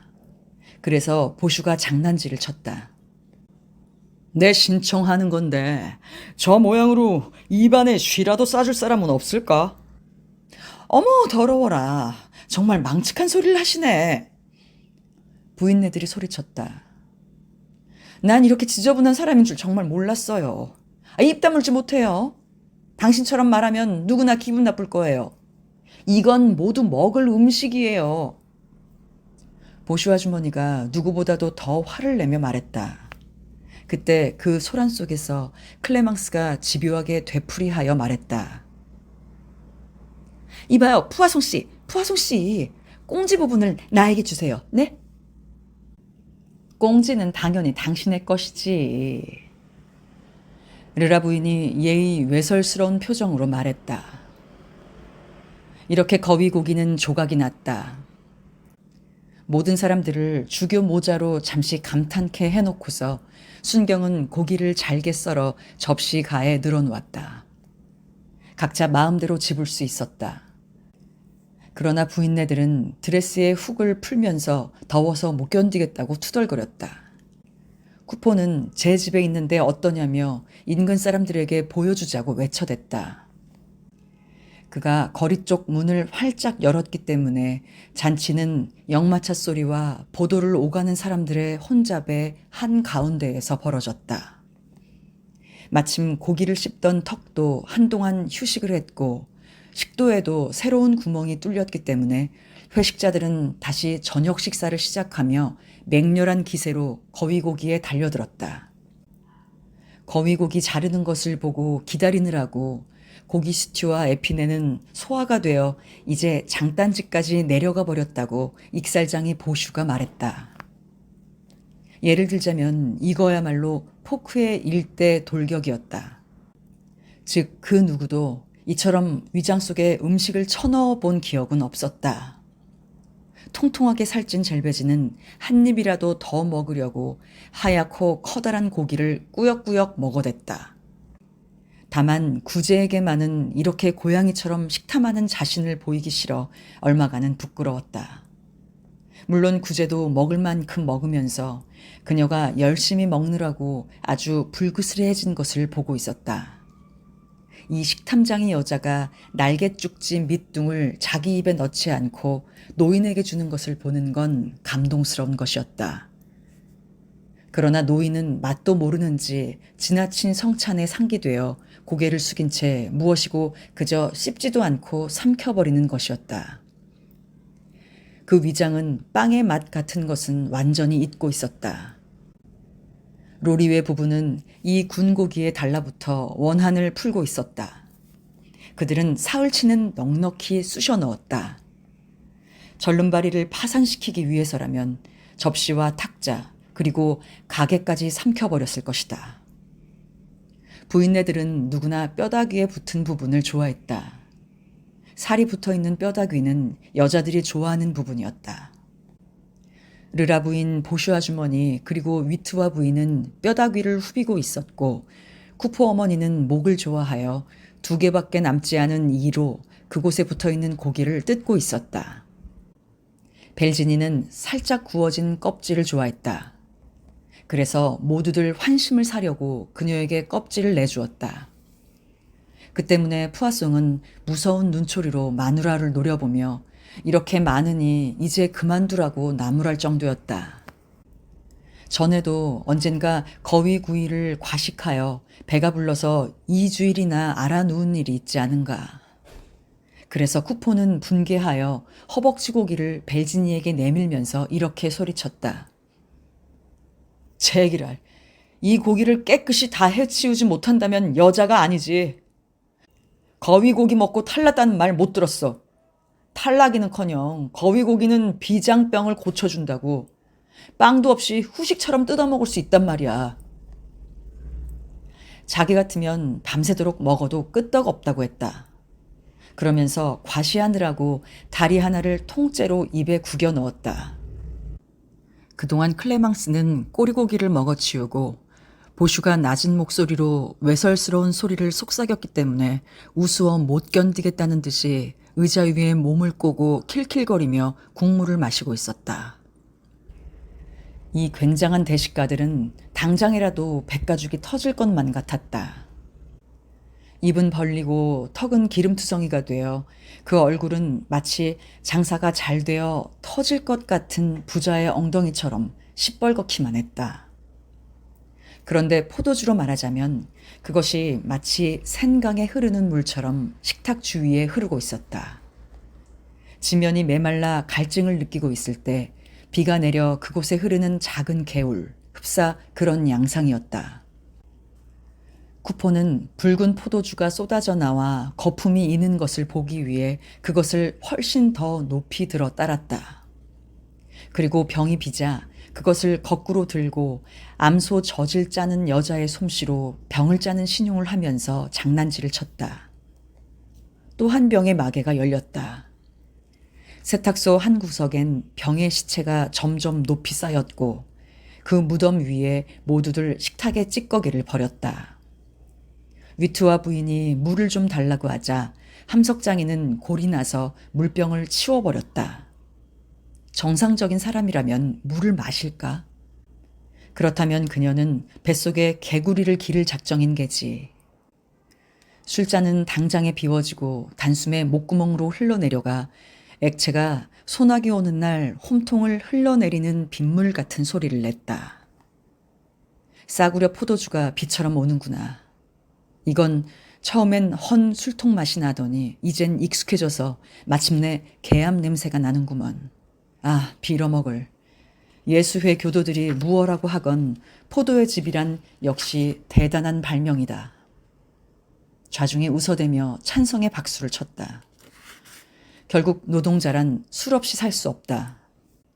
말하자면 노아 영감님은 함석장이, 양복장이, 대장장이를 위해 포도주를 심으셨음에 틀림없을 것이니까. 술은 노동의 때를 씻어내주고 노동의 휴식을 주며 게으름뱅이 뱃속에 불을 붙여준다. 그리고 그 어릿광대란 놈이 자네들에게 장난질을 쳤을 때도 말일세. 임금님은 자네들의 아저씨가 아니었지만 파리는 온통 자네들 것이 아니었던가. 고생이 심하고 빈털터리이며 부르주아들에게 멸시를 당하는 노동자들이 즐길 거리를 제법 많이 가지고 있다고 생각하면 안 된단 말이다. 다만 장밋빛 인생을 보고 싶은 나머지 간혹 취하는 것을 일일이 왈가왈부해서야 되겠는가. 요즘엔 황제까지도 우습게 아는 세상이다. 아마 황제도 취하기야 할 것이다. 하지만 우리는 역시 그를 우습게 한다. 우리처럼 곤드레 만드레가 되도록 취하거나 놀 수가 없다는 것이지. 귀족 따위는 연 먹어라. 구포는 이처럼 모든 것을 깎아내렸다. 하지만 여자란 멋진 것이라고 하면서 일수짜리 동전 3잎이 짤랑거리는 주머니를 두드리며 마치 100수짜리 동전이 비로 쓸어 담을 만큼 많은 것처럼 웃어댔다. 보통 때 같으면 매우 점잖던 구제까지도 취하도록 마셨다. 보슈의 눈은 가늘어지고 로리웨는 창백해졌다. 한편 푸아송은 군인 출신의 붉은 얼굴에 점점 엄격해지는 눈을 번뜩이고 있었다. 그들은 이미 몹시 취해 있었다. 부인네들도 얼큰하게 취해서 아직 별로 취하지 않았어요 하며 볼이 발그스레해가지고 옷을 벗어치우고 싶어서 네커치프를 끄르고 있었다. 클레망스만이 몸을 가누지 못할 정도로 취해 있었다. 젤베지는 봉인이 붙은 포도주 6병이 있다는 것이 갑자기 생각났다. 거위고기와 함께 내놓을 생각이었는데 잊었던 것이다. 그녀가 그 6병을 가져오자 모두들 유리잔을 손에 들고 말했다. 부인의 건강을 위해 건배합시다. 사람들은 의자를 덜그럭거리면서 일어났다. 시끄러운 속에서 팔이 뻗쳤고 유리잔이 부딪혔다. 앞으로 50년 후까지! 벨지니가 외쳤다. 안 돼, 안 돼. 그때면 너무 할망구가 되어버린다고. 두고 봐. 세상을 하직하고 싶은 날이 올 거야. 젤베지는 감동하여 미소를 지으며 대답했다. 그러는 동안 활짝 열린 문으로 그 주변 사람들이 들여다보며 연회에 합석하고 있었다. 보도에 퍼진 밝은 불빛 속에 멈추어 서서 그들이 아주 기분 좋게 마시고 먹는 것을 보고 즐겁게 웃는 통행인도 있었다. 마부는 마부석에서 몸을 내밀고 심술장인 말에 채찍질을 하며 힐끗 시선을 던지고는 농담을 걸었다. 그리하여 거위고기 냄새가 온통 동네를 즐겁게 해주고 밝게 해주었다. 식료품집 점원들도 건너편 보도에 서서 자기들도 거위고기를 먹는 것 같은 기분이었다. 청과물집 아주머니와 내장집 아주머니도 마냥 가게 앞에 서서 입맛을 다시며 냄새를 맡고 있었다. 확실히 동네 안이 온통 포만감으로 터질 듯했다. 여느 때엔 한 번도 볼 수 없었던 이웃 우산집 퀴도르지 모녀도 군빵을 만들고 났을 때처럼 새빨간 얼굴로 곁눈질을 하면서 앞뒤로 서서 차도를 가로질러 갔다. 시계포의 작은 남자는 작업대 앞에 있긴 했지만 술병을 세는 것만으로도 취해가지고 쾌활한 비둘기 시계 한가운데에서 완전히 흥분하여 그야말로 일이 손에 잡히지 않았다. 그래, 이웃 사람들은 화가 나서 온통 몸에서 김을 내뿜겠지 하고 쿠포가 소리쳤다. 그렇다면 뭐 숨어서 할 필요가 있는가. 한창 기세가 올라있던 회식자들은 마시고 먹고 하는 것을 사람들이 보아도 부끄럽지 않았다. 부끄럽기는커녕 오히려 많은 사람들이 천박하게 입을 해 벌리고 있는 꼴을 보고서 기분이 좋아 활기를 띠었다. 가능한 한 가게 앞을 터놓고 식탁을 차도까지 밀어내 놓고 덜그덕거리는 거리 한복판에서 구경꾼들 면전에서 디저트를 먹고 싶은 생각이었다. 보아서 기분 나쁠 것도 없지 않은가. 그렇다면 이기주의자처럼 집구석에 틀어박혀 있을 필요는 없다. 쿠포는 시계포의 작은 남자가 건너편에서 입에 가득 찬 침을 뱉고 있는 것을 보고 멀리서 술병을 보여주었다. 상대방이 고개를 끄덕이며 좋다고 했기 때문에 술병과 잔을 들고서 그곳으로 갔다. 거리 사이에서 우정이 생겼다. 그들은 지나가는 사람들과도 건배를 했다. 얘기가 통할 듯한 사람들을 불러세웠다. 잔치가 퍼져 연달아 손에서 손으로 넘어갔기 때문에 구투도르가 일대의 모든 이들이 시끌덤벙하니 맛있는 냄새를 맡으며 배를 움켜잡았다. 조금 전부터 석탄집 여주인 비구르 부인이 문 앞을 왔다 갔다 했다. 이봐요, 비구르 부인! 비구르 부인! 회식하는 사람 모두가 부르짖었다. 그녀는 깔끔하게 세수를 하고 멍청하니 웃으며 들어왔다. 어깨에서 허리까지 입은 옷이 터질 지경으로 뚱뚱했다. 남자들은 그녀를 꼬집기를 좋아했다. 어디를 꼬집으나 뼈에 닿질 않았기 때문이다. 보슈가 그녀를 자기 옆에 앉혔다. 그리고 금세 식탁 밑으로 해서 슬그머니 그녀의 무릎을 꼬집었다. 그러나 그녀는 그런 것쯤은 습관이 되어 침착하니 술잔에 술을 마시며 이웃 사람들이 창으로 들여다본다느니 아파트 사람들이 화내기 시작했다느니 했다. 안쪽 방에서는 나나와 오귀스틴느가 맹렬한 싸움을 벌인 참이었다. 서로 불고기판에 남아있는 국물에 빵을 발라 먹겠다는 것이었다. 한 15분 동안에 불고기판은 헌 남비 소리를 내며 몇 번이고 포석 위에서 뒹굴었다. 지금은 나나가 목에 거위뼈가 걸린 꼬마 빅토르를 돌봐주고 있었다. 그녀는 빅토르의 턱 밑에 손가락을 받치고 치료제로 커다란 사탕 조각을 삼키라고 강요했다. 그러면서도 나나는 큰 식탁의 감시를 게을리하지 않았다. 에티엔느와 폴린느에게 준다고 연방 포도주랑 고기를 받으러 갔다. 어머, 배가 터지겠다. 엄마가 말했다. 아이들은 이제 더 먹을 수 없었는데도 그래도 여전히 구겨 넣었다. 힘을 돋구느라고 찬미가 가락에 맞추어 포크를 두드리며 먹어댔다. 이 시끄러운 속에서 부리 영감과 쿠퍼 어머니 사이에서 이야기가 시작됐다. 아무리 맛있는 것을 먹고 포도주를 마셔도 여전히 혈색이 좋지 못한 영감은 크리미아 전쟁에서 전사한 아들들의 이야기를 했다. 아, 그 애들이 살아있다면 날마다 빵을 먹을 수 있을 텐데. 쿠퍼 어머니는 약간 혀 꼬부라진 소리로 몸을 굽히며 말했다. 이봐요. 자식이 있으면 또한 있는 대로 괴로움이 있답니다. 나만 해도 여기 이렇게 있으면 행복해 보이죠? 하지만 천만에요. 얼마나 많이 울었는지 몰라요. 정말 무자식 상팔자여요. 부리 영감은 고개를 좌우로 내저었다. 어딜 가도 나에겐 일자리를 주지 않아요. 난 너무 늙었어요. 일터에 가보면 젊은 것들이 놀려대며 앙리 4세의 장화에 니스칠을 한 것이 영감이냐는 거여요. 작년만 해도 다리에 칠을 하여 하루 30수는 벌었지요. 개울이 흐르는 것을 굽어보며 고개를 쳐들고 일해야만 했습니다. 그런데 그 후로 기침이 나기 시작했지요. 이젠 다 됐어요. 어딜 가나 받아주질 않으니. 영감은 뻣뻣해진 가련한 두 손을 바라보며 덧붙였다. 그것도 그렇지. 난 이제 쓸모없는 사람이 되었으니까.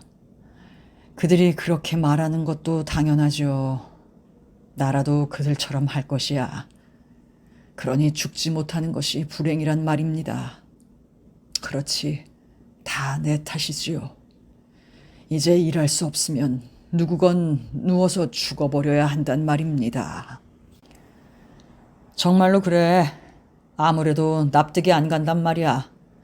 어째서 정부는 일할 수 없게 된 노동자들에게 구원의 손길을 뻗치지 않는 것일까? 언젠간 그런 얘기를 신문에서 읽은 기억이 있는데. 얘기에 귀를 기울이고 있던 로리 웨가 말했다. 그러나 푸아송은 정부를 변호해야만 하겠다고 생각했다. 노동자는 병사가 아닙니다. 폐병원은 일할 수 없게 된 상위 군인을 위한 것이죠. 되지도 않을 일을 조르면 되겠습니까? 디저트가 나왔다. 한가운데 사원 모양을 한 사부와 케이크가 있었고 멜론 줄기가 있는 둥근 지붕 위에는 조화장미가 한 송이 꽂혀 있었으며 그 옆에 은박지로 만든 나비가 철사줄 끝에서 달랑달랑 움직이고 있었다. 그리고 왼쪽에는 하얀 치즈 한 조각이 깊은 접시 속에 떠 있고 오른쪽 다른 접시에는 뭉그러져서 즙이 흐르는 커다란 딸기가 수북이 쌓여 있었다. 그러나 아직도 기름에 잰 커다란 상치 샐러드가 남아 있었다. 자, 보슈 아주머니, 아직 샐러드가 좀 남아 있어요. 부인께서는 그걸 아주 좋아하시죠? 다 알고 있답니다. 젤베지가 친절하게 말했다. 이젠 안 되겠어요. 안 돼. 여기까지 꽉 찼다니까요. 세탁소 여주인이 벨지니 쪽을 바라보자 벨지니는 마치 먹은 음식에 손가락이라도 닿는다는 신용을 하며 자기 입속에 손가락을 쑤셔 넣는 것이었다. 정말 꽉 찼어요. 이젠 더 들어갈 자리가 없어요. 단 한 입도 더 들어가질 않아요. 조금만 더 무리하면 될 텐데. 언제고 조금의 여유는 있는 법이에요. 샐러드쯤은 배가 안 고파도 먹을 수 있죠. 상치를 버리게 할 작정은 아니시겠죠? 젤베지가 미소를 지으며 말했다.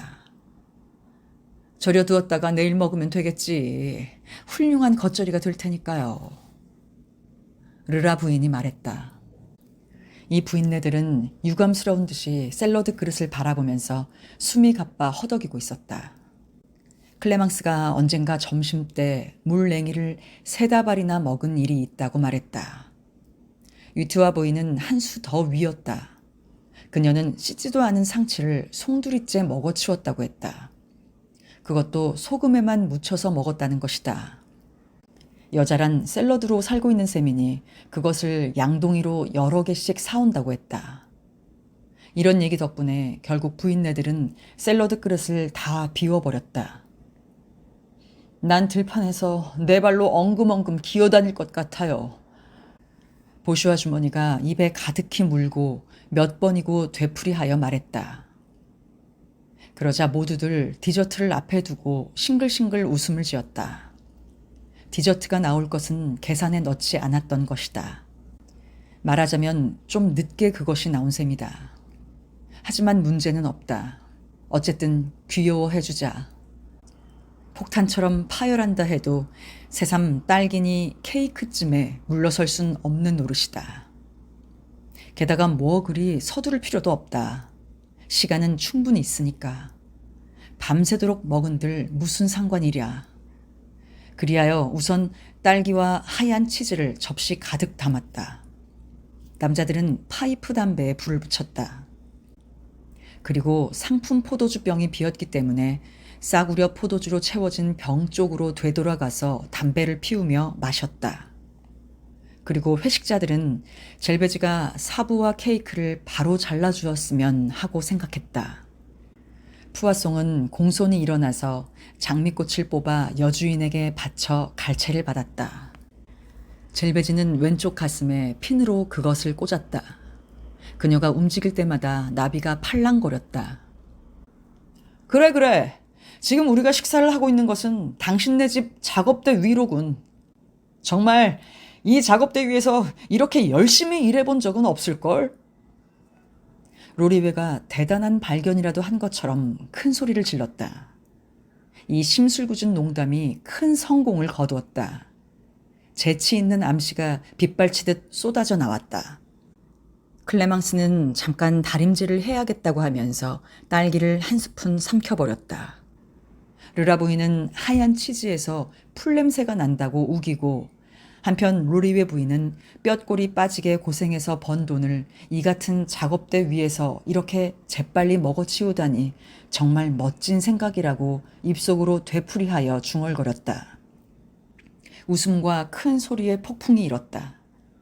그러나 갑자기 큰 목소리가 모든 사람을 침묵해 했다. 보슈가 일어서서 천박한 꼴로 여자 후려치는 병사를 노래 부르기 시작했다. 나는 불나맹 어여쁜 아가씨를 꾀어내어. 제 1절이 끝나자 우레와 같은 박수가 일었다. 그렇다. 그래, 다 함께 노래하자. 각자 18번을 하는 거다. 이것이 제일 재미있다.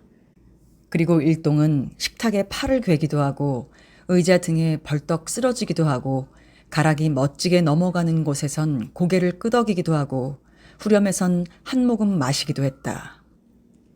보슈는 웃기는 유행가를 특히 잘 불렀다.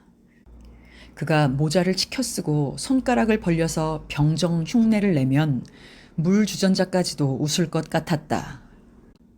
사랑의 화산이 끝나자 바로 이어서 또 하나의 18번 폴르비슈 남작 부인을 노래하기 시작했다.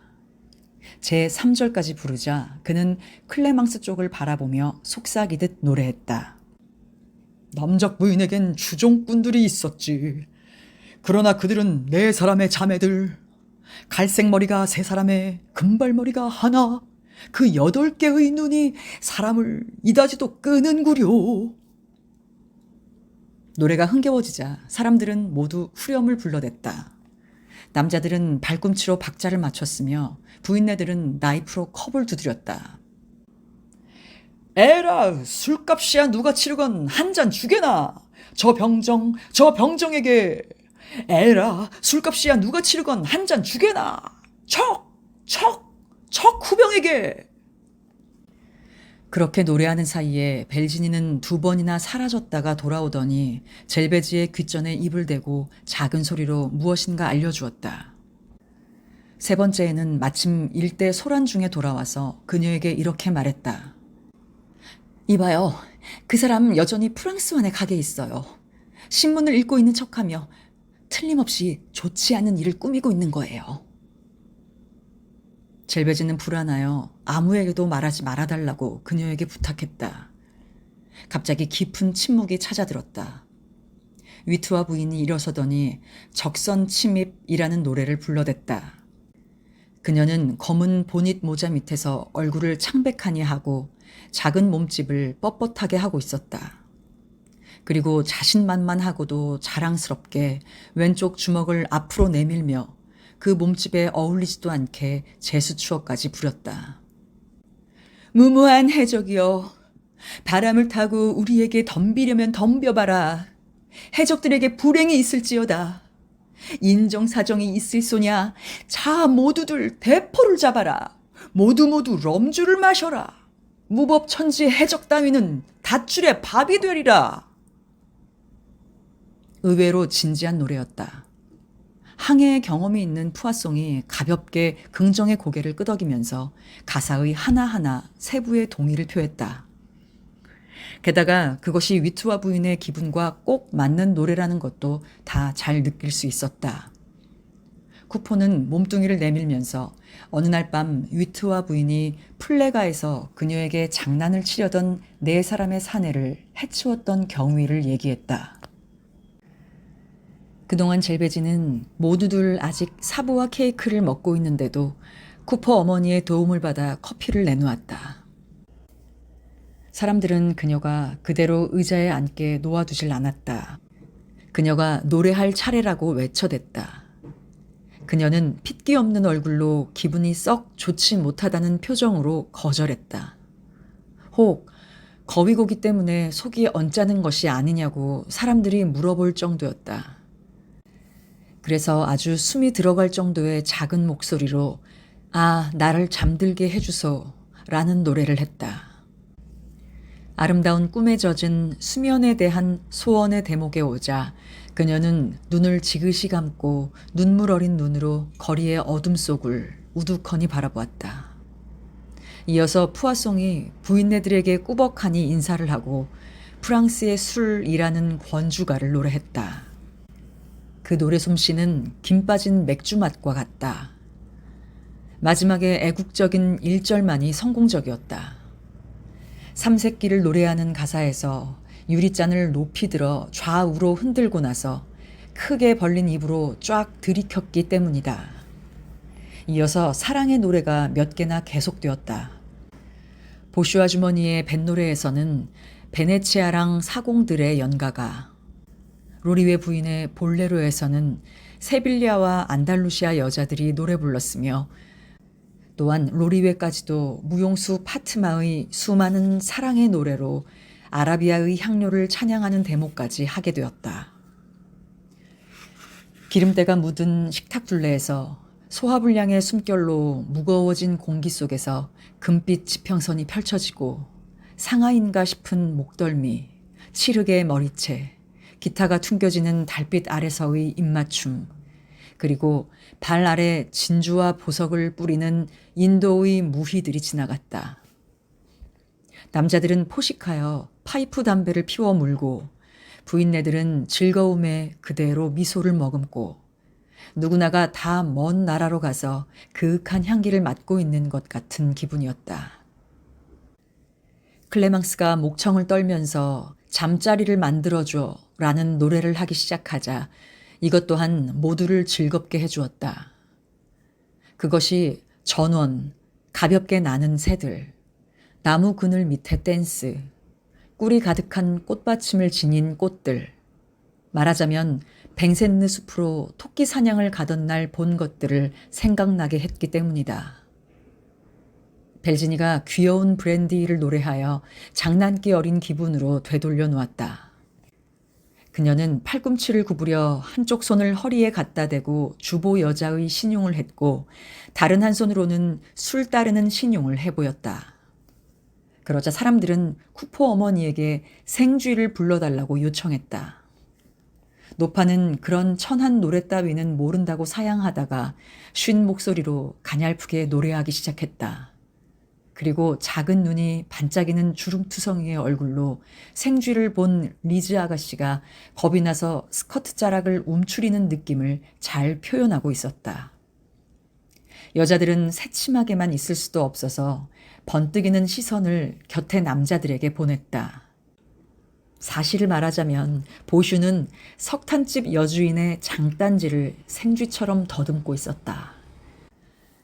구제가 젤베지의 눈짓으로 저음으로 웅얼거리며 아부델 카데르의 작별을 노래하여 좌중을 진정시키고 진지한 태도를 되찾게 하지 않았던들 정말 꼴사나운 추태가 벌어졌을지도 모를 일이었다. 아, 사나이의 저음이야말로 정말 멋진 것이었다. 그것은 노스의 나팔에서 나오는 양 풍성하고 노랗고 아름다운 수염으로부터 나오고 있었다. 그가 소리를 높여 전사의 검은 앞말을 오 나의 거룩한 동무여 하고 노래하자 모든 사람의 심장은 뛰었고 노래가 끝나기도 전에 박수가 쏟아져 나왔다. 영감님 차례입니다. 부리 영감님 차례입니다. 18번을 노래해 보셔요. 흘러간 노래가 제일 좋아요. 자, 하셔요. 쿠퍼 어머니가 말했다. 일동은 노인 쪽을 향하여 성화를 부리며 용기를 내게 해주었다. 노인은 약간 햇볕에 그을은 무표정한 얼굴로 영문을 모르고 멀거니 모든 사람을 바라보고 있었다. 누군가가 5개의 모음을 알고 있느냐고 묻자 영감은 고개를 숙이고 말았다. 이미 그것을 잊어버렸던 것이다. 젊은 시절의 유행가가 머릿속에서 모두 뒤범벅되었다.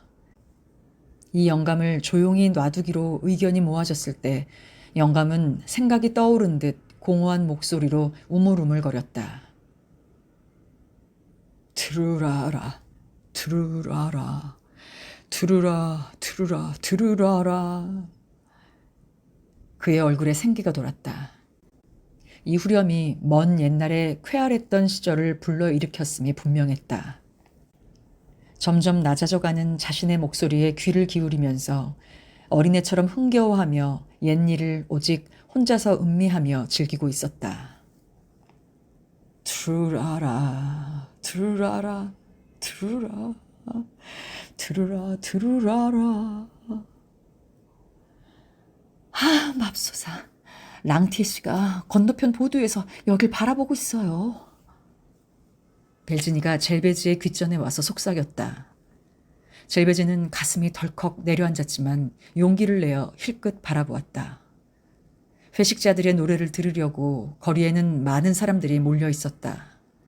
식료품집 점원들, 내장집 아주머니, 시계포의 작은 남자 등등이 한 덩어리가 되어 모여 있는 것이 마치 구경거리라도 있는 것 같았다. 군인도 있었고 프로코트 차림의 신사들도 있었다. 대 6살짜리 계집애 셋이 손을 잡고 엄숙한 모습으로 놀란 표정을 짓고 있었다. 그리고 랑티에가 실제로 그 맨 앞줄에 버티고 서서 침착한 태도로 귀를 기울이고 조용히 이쪽을 바라보고 있었다. 젤베지는 다리에서 심장까지 섬뜩하니 한기가 올라오는 것을 느꼈고 이제 꼼짝할 수가 없었다. 그러는 동안에도 부리 영감은 노래를 계속하고 있었다. 아, 그만! 이제 됐어요, 영감님. 이제 그만두셔요. 영감님은 그것을 끝까지 전부 알고 있나요? 다음 기회에 또 노래해 주세요. 우리가 또 기분이 좋아질 때면 말이죠. 쿠포가 말했다. 웃음소리가 일었다. 노인은 벼랑간 노래 귀절이 막히자 빛 잃은 눈초리로 식탁 둘레를 훑어보고 또다시 생각에 잠긴 짐승 같은 모습으로 되돌아갔다. 커피가 끝나자 함석장이가 또 술을 내놓으라고 했다. 클레망스가 다시 딸기를 먹기 시작했다. 잠시 유행가가 중지되고 오늘 아침 이 근처 집에서 목을 메어 죽었다는 여자의 얘기가 화제에 올랐다. 이어서 르라 부인의 차례였는데 그녀는 준비가 필요했다. 그녀는 냅킨 자락을 유리잔에 물에 적시어 그것을 관자놀이에 갖다 댔다. 너무나 더웠기 때문이다. 그러고 나서 브랜디를 조금 얻어 마시고는 오랫동안 입술을 문질렀다. 하나님의 자식이던가, 하나님의 자식. 그녀는 중얼거렸다. 그리고 뼈마디가 드러나는 코와 헌병처럼 네모진 어깨에 덩치 큰 사내 같은 그녀는 노래하기 시작했다. 어머니가 내버린 그 미아는 언제나 교회당을 집으로 삼습니다. 하나님은 그곳에서 살펴주시니 미아는 하나님의 자식이로다. 그녀의 목소리는 몇몇 구절에서 떨렸고 촉촉한 가락으로 길게 꼬리를 끌었다. 그녀는 눈을 치켜떠 하늘을 바라보며 오른손을 가슴 앞에서 좌우로 흔들면서 감동스러운 몸짓으로 심장 위를 눌렀다. 젤베지는 랑티에가 바로 옆까지 와 있다는 것에 몹시 괴로워했기 때문에 눈물을 억제할 수가 없었다. 이 노래가 자신의 고민을 그대로 노래하고 있는 것 같아서 자신이야말로 바로 그 버려진 미아, 하나님이 살펴주실 미아인 것처럼 생각되었다. 완전히 취해버린 클레망스가 갑자기 울음을 터뜨렸다. 식탁 모퉁이에 얼굴을 대고 식탁보로 울음을 억누르고 있었다. 부인네들은 손수건을 꺼내어 얼굴을 똑바로 한 채 눈물을 씻어 자신들의 감동을 자랑스럽다는 듯이 내보였다. 남자들은 얼굴을 숙이고 눈을 깜빡이면서 앞을 우두커니 바라보고 있었다. 푸아송은 목이 메어 이를 악물고 파이프 끝을 2번이나 물어뜯어 땅바닥에 내뱉었다. 그래도 담배 피우기는 멈추지 않았다. 보슈는 석탄집 마누라 무릎 위에 손을 놓고 있었으나 어쩐지 후회와 경건한 생각이 들어 이제는 꼬집기를 그만두었다. 오히려 커다란 눈물방울이 두 줄기 볼을 따라 흘렀다. 이 주정뱅이들은 마치 재판관처럼 굳어지고 또한 어린 양처럼 유순해졌다. 술이 그들의 눈에서 흘러내리고 있었던 것이다. 후렴이 한층 부드럽게 눈물겨운 가락으로 다시 시작되었을 때 좌중은 모두 마음속의 생각을 털어놓고 싶을 정도로 감동하여 더 이상 견디다 못해 각자의 접시에 쓰러져 울었다. 그러나 젤베즈와 벨지니는 맞은편 보도에서 도저히 눈을 돌릴 수가 없었다. 보슈 아주머니까지도 랑티에를 발견하고 여전히 눈물로 얼굴을 얼룩지게 한 채 가벼운 외침을 터뜨리는 것이었다. 그래서 세 사람은 다 근심스러운 표정으로 자기도 모르는 사이에 서로 고개를 끄덕였다. 큰일 났군. 만일 쿠포가 돌아본다면, 쿠포가 저 사내를 본다면 살인극이 벌어지겠지. 피 비린내 나는 싸움이 벌어지겠지. 그녀들이 너무나 안절부절했기 때문에 함석장이가 물었다. 도대체 무얼 보고 있습니까? 그는 몸을 돌려 랑티에를 확인했다. 이거 너무하고. 저 더러운 놈. 아유, 저 더러운 놈. 아니, 이거 너무해. 끝내줘야지. 그가 몹시 끔찍한 말을 더듬으며 일어섰기 때문에 젤베지는 작은 소리로 애원했다. 제발 칼을 내려놓으셔요. 제발 가만히 계세요. 불행한 일일랑 하지 마세요. 식탁에서 그가 칼을 집었기 때문에 벨지니는 그것을 뺏었어야만 했다.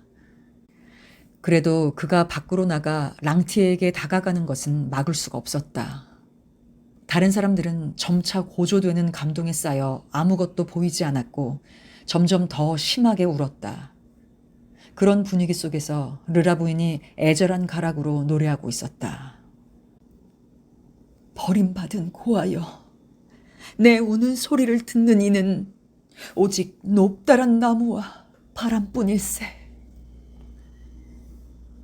이 마지막 구절은 마치 폭풍의 비통한 숨결처럼 지나쳐갔다. 마침 술을 마시고 있던 위트와 부인이 너무나 감동하여 식탁보 위에 포도주를 뒤엎고 말았다. 그러는 중에도 젤베지는 소리를 지르지 않으려고 주먹을 입에 처박은 채 얼어붙은 자세로 공포로 눈을 깜빡이며 당장이라도 건너편 거리 한가운데에서 두 사나이 중 어느 한쪽이 맞아 쓰러지지나 않나 하여 지켜보고 있었다. 벨지니와 보슈 아주머니도 역시 몹시 걱정이 되어가는 꼴을 눈여겨보고 있었다. 쿠포는 갑자기 바깥 공기를 쐬었기 때문에 랑티에게 덤벼들려고 하다가 하마터면 시궁창 속에 빠질 뻔했다. 랑티에는 손을 주머니에 넣은 채 몸을 비켰을 뿐이었다. 그리하여 두 사내는 서로 욕설을 퍼부었다. 특히 함석장이는 상대방을 마구 해치워 미친 녀석아 하며 배창자를 빼먹겠다고 했다.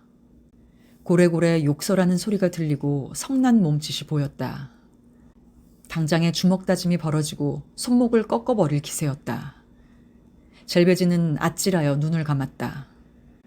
그 욕설 퍼붓기가 너무 오래 계속돼서 금세라도 멱살잡이가 벌어질 것 같아 아슬아슬했기 때문이다. 그토록 두 사나이는 서로 바짝 붙어서 얼굴을 맞대고 있었던 것이다.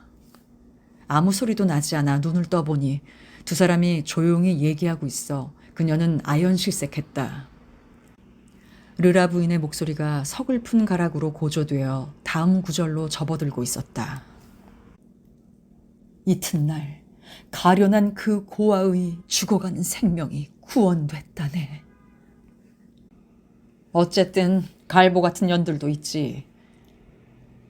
로리웨 부인이 모두들 입을 모아 노래를 칭찬하고 있는데 말했다. 젤베지는 보슈 아주머니와 벨지니와 눈짓을 교환했다. 쿠포와 랑티에는 보도 끝에서 얘기를 하고 있었다. 아직도 서로 욕설은 하고 있었으나 다정한 욕설이었다. 그 어조에는 우정 같은 것이 엿보였다. 사람들이 보고 있었기 때문에 두 사람은 어깨를 나란히 하고 집들을 따라 걷기 시작했다. 그리고 10발자국쯤 가다가는 또다시 되돌아오고 있었다.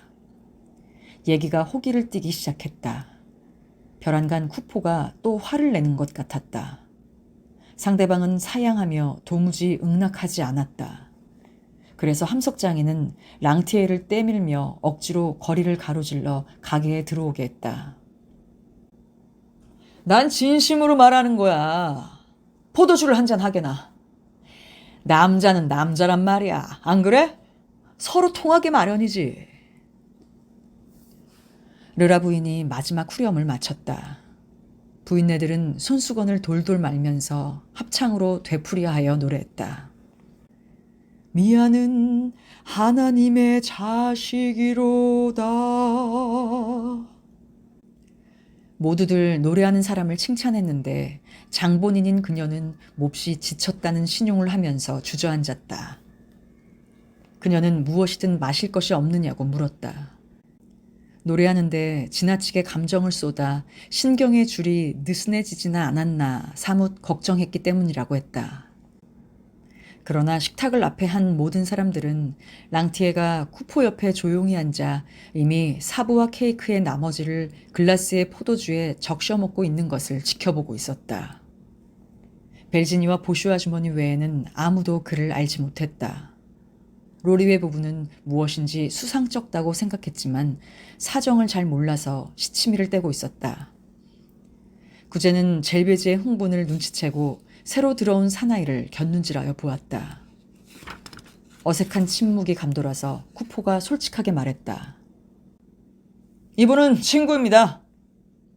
그리고 자기 아내에게 이렇게 말했다. 이봐, 수고 좀 해줘. 아직 뜨거운 커피가 남아있지? 젤베지는 조용히 하지만 멍청하게 두 사나이를 바라보았다. 처음에 남편이 자기의 전 남편을 가게 안으로 떼밀고 들어왔을 때 그녀는 뜻하지 않게 본능적으로 두 주먹으로 머리를 감싸고 말았지만 그것은 심하게 소나기가 오는 날 천둥이 칠 때마다 하는 거와 마찬가지의 본능적인 동작이었던 것이다. 이런 일이 있을 수 있나.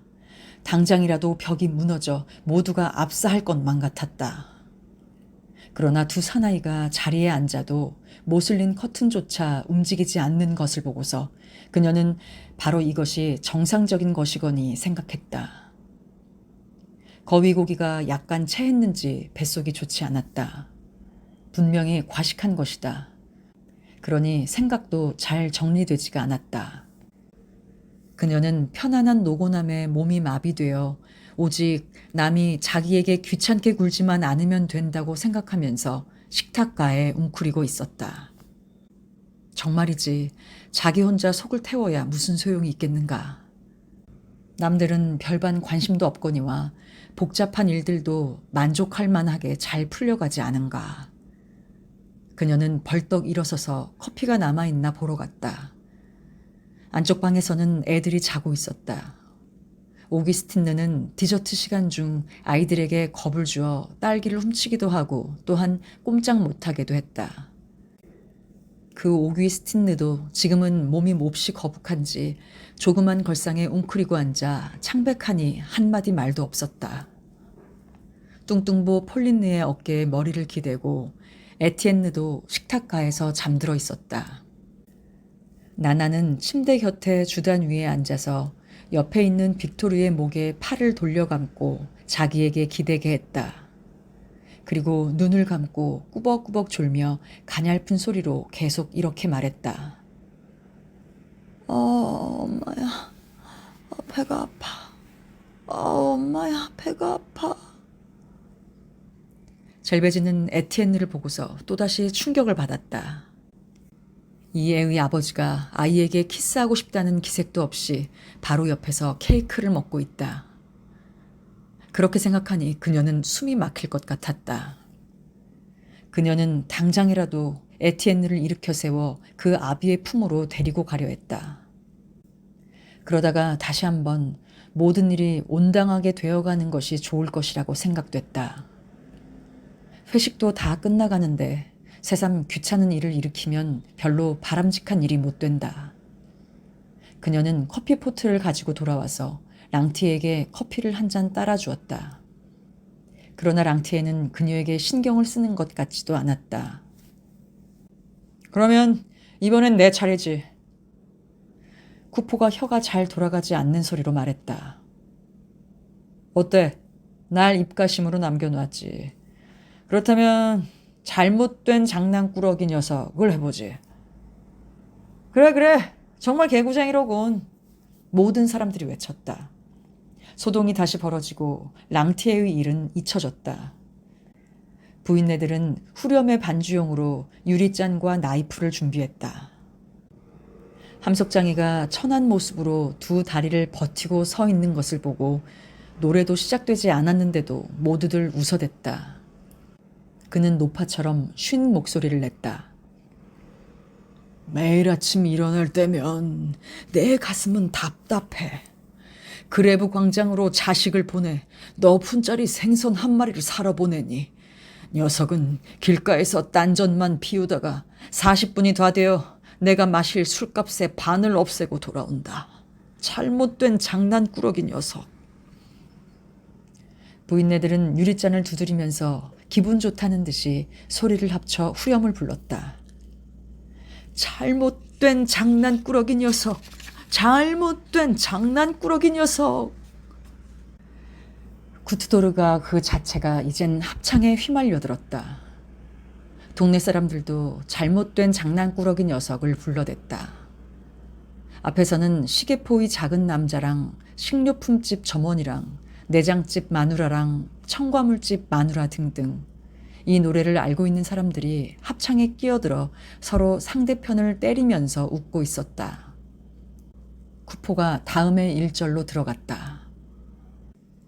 더위가 가신 일요일엔 꼬마 빌레트를 찾아 티네트 아저씨한테 난 간다. 걸음 푸는 아저씨. 이제 돌아가려다가 버찌의 마음이 쏠려 걸음 속에 빠지고 마네. 잘못된 장난꾸러기 녀석. 잘못된 장난꾸러기 녀석. 그러자 집 전체가 삐걱거리고 밤에 미적지근하고 조용한 공기 속에서 함성이 터져 올랐는데 고함을 지른 당사자 자신이 박수를 칠 정도였다. 그보다 더 큰 소리를 지를 수 있다고는 예상할 수 없었기 때문이다. 좌중의 그 어느 누구도 회식의 막판이 어떠했는지 정확히 기억해내기란 어림없는 일이었다. 어쨌든 무척 늦었으리라는 것은 틀림없었다. 그것만은 확실했다. 거리엔 고양이 새끼 한 마리 지나가지 않았으니까.